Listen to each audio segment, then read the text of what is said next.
Supreme Foundation, Gayatri Guruji, 1+1 = 3. Universe Energy Scientist, B.R. Kodantra, Meto. Prabhata Vela, Guru Mandalam, Guru Varamu, Guru Mandala Ashishulu, Shubhakanksulu. So నిన్న subject continuation ఆరా. ప్రతి ఒక్కరి మానవ జీవితంలో జన్మ నుంచి ఆఖరి శ్వాస వరకు ఈ ఆరాలోనే మనుగడ సాగుతుంది అన్నమాట. ఈ ఆరా అంటే నథింగ్ బట్ మనం జన్మ తీసుకున్నప్పుడే మనం ఆ కర్మలతో పాటు జన్మ తీసుకుంటాం. ఆ కర్మలో సూక్ష్మ శరీరాల్లో ఇమిడి ఉంటుంది.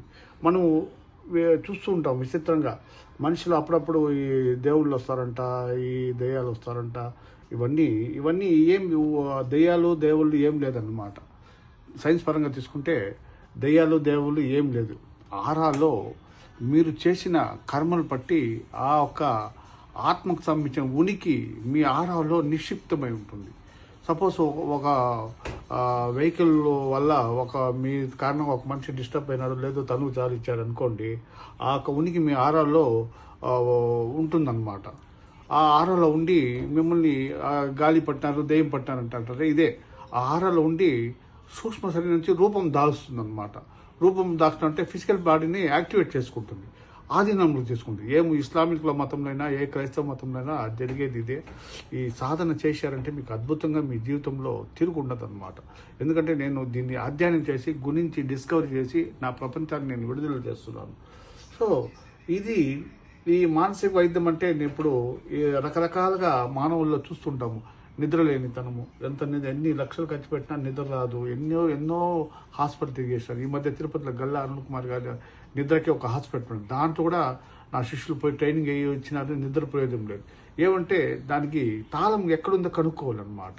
సో ఈ తాళం ఏమంటే ఈ ఆరాలో దాని నిద్రకు సంబంధించిన బ్లాకేజెస్ అది ఉంటాయి. దాన్ని మనం వెతికి పట్టుకొని దాన్ని సాధన చేసి దాన్ని క్లియర్ చేసి ఎలక్ట్రిక్ పవర్ తీసుకొని చేసామనుకోండి, అది ఆరా నుంచి వెళ్ళిపోతుంది అనమాట. నిన్న సబ్జెక్ట్లో మనము ఆహారాన్ని శుభ్రం చేసుకునేలాగని చెప్పి కానీ గురుముఖంగా గురువుకు నమస్కారం చేసుకొని మనం స్నానం చేసేదాంతో అది ప్రథమ ప్రక్రియ. అది కొద్ది వరకు ఈ నెగటివ్ అనేది క్లెన్జింగ్ అయిపోతుంది. మనం ఆహారాన్ని స్ట్రాంగ్ చేసుకోవాలి, ఆహారాన్ని కొంచెం బలోపేతం చేసుకోవాలి, మన శరీరానికి అనుకూలంగా మలుచుకోవాలి అనే ఒక సబ్జెక్ట్. ఏమంటే మీరు ప్రతిరోజు గంటల తరబడి ధ్యానం చేస్తూ ఉంటారు. ఈ ధ్యానం అంట, ఆ ధ్యానం అంటే ఎన్నో రకరకాల ధ్యానం ఉంటుంది. దేన్ని విమర్శించను. ధ్యానం చేసే ముందు మిమ్మల్ని మీరు పవిత్రీకరణ చేసుకోవాలి. అది ఎంతమంది చేసుకుంటున్నారు? అసలు ఈ కార్డ్స్ అనే సబ్జెక్ట్ ఒకటి ఉంది, ఇది కార్డ్స్ అనే సబ్జెక్ట్ ఒకటి ఉందా అని చెప్పి ఎవరికీ తెలియదు. అంతు పట్టని రహస్యం కార్డ్స్ అన్నది. అద్భుతమైన సబ్జెక్టు. మీ ఆరాలో మీకు సంబంధించిన వ్యక్తులు డిస్టర్బ్ అయితే వాళ్ళు ఎక్కడ వెళ్ళరు. మీ ఆరాలో సూక్ష్మంగా దాగి ఉంటారు. దాన్ని వెలికి తీసి పట్టుకోవడమే ఈ ఆరా క్లెన్జింగ్. దీన్ని ధ్యానం ద్వారా గురుముఖంగా మీరు కొద్దిగా సాధన చేసుకోవచ్చు. లాంగ్ వీడియో సపోర్ట్ చేయడం కొద్దిగా రిలీజ్ చేస్తుంది. ధ్యానంలో కూర్చున్నప్పుడు నా ధ్యానం ఎస్పెషల్లీ మీరు చేసే ధ్యానం రెగ్యులర్గా చేసుకోండి. నా ధ్యానం గురూజీకి నమస్కారం చేస్తుంది. గురూజీ పైన నమ్మకము, విశ్వాసము, మీకు అకుంఠ దీక్షతో నమ్మకము, విశ్వాసం ఉండాలి. ఆ నమ్మకం, విశ్వాసం ఎట్లా వస్తుందంటే అది నేను చెప్తే వచ్చేదో, లేకపోతే మీకు భగవంతుడు ఇచ్చేది ఇంకెవరో వచ్చేది కాదు.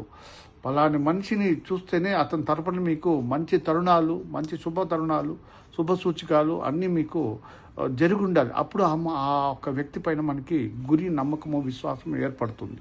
సో అటువంటి పరిణామాలు మీరు తీసుకొని మీ గురువులు ఎవరైనా కానీ వారికి త్రికంశుద్ధిగా నమస్కరించుకొని నా ధ్యానం చేసేటప్పుడు నాకు కనెక్టివిటీ, యూనివర్స్తో కనెక్టివిటీ అవ్వాలంటే మీరు నాలుక అంగటికి పైన తాకిస్తే అది ఒక రకమైన కనెక్టివిటీ. భగవంతునికి, భక్తునికి గురు ద్వారా ఒక అద్భుతమైన కనెక్టివిటీ అన్నమాట.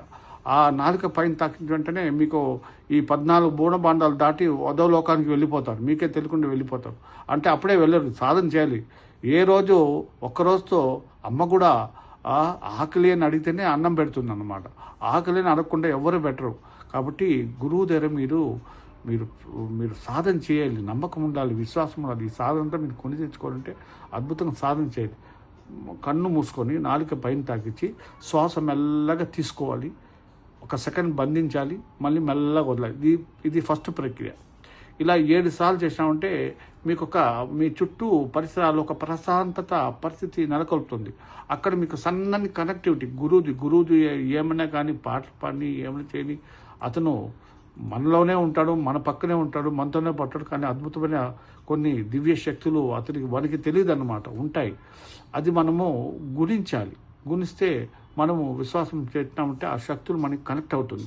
ఆ కనెక్ట్ అయిన ద్వారా అంటే ఎందుకంటే నేను పొందాను కాబట్టి చెప్తున్నాను. ఆ కనెక్ట్ అయినప్పుడు ఒక ప్రశాంత వాతావరణం రావాలి. వచ్చినప్పుడు కొన్ని వస్తాయి, నెగిటివ్ థాట్స్, నెగిటివ్ ఎంటిటీ మిమ్మల్ని వేధించి వస్తాయి. దాన్ని అవాయిడ్ చేయకూడదు, యాక్సెప్ట్ చేయాలి. Yes come on, let me come, please come on అని చెప్పి దాన్ని యాక్సెప్ట్ చేసి వదిలేస్తూ ఉండాలి. స్వీకరించాలి, వదిలేస్తాను. అట్లా చేసినప్పుడు ఒక మంచి శూన్య స్థితి వస్తుంది, అలౌకికమైన స్థితి వస్తుంది, ఆనందమైన స్థితి వస్తుంది. అదే సన్నని సూక్ష్మ మీ శరీరంలో చీకటితో కూడిన సూక్ష్మ కనెక్టివిటీ, అది ఎక్కడో తగులుతూ ఉంటుంది ఆ connectivity. So long video support చేయొద్దు. తదుపరి ఈ ఆరాలోని ఉన్న ఆత్మను మనం ఎట్లా గురించాలి, వాళ్ళు ఎట్లా మనం దాన్ని మన ఆలో నుంచి వెలికి పంపించాలనే సబ్జెక్ట్ నేను మీకు చెప్తాను. మనం వేలు పెట్టి మీరు ఆలా క్లీన్ చేసుకుంటారు హీలర్స్ దగ్గర పోయి. దీనికనే హీలర్స్ ఉన్నారు, దాంట్లో నేను కూడా ఒకటి. మీకు వేలు పెట్టి ఆరా క్లీనింగ్ చేసుకోవాలంటే వాళ్ళ దగ్గర వేలు ఫీజులు పెట్టి ఆరా క్లీన్ చేసుకోవాలి. అలా లేకుంటే మీకు ఫ్రీగా మీరే చేసుకున్న ఒక ప్రక్రియ గురు సాధన ద్వారా నేను మీకు అందిస్తాను. అందరికీ గురుమండల ఆశీస్సులు, శుభాకాంక్షలు. థ్యాంక్ యూ, నమస్తే.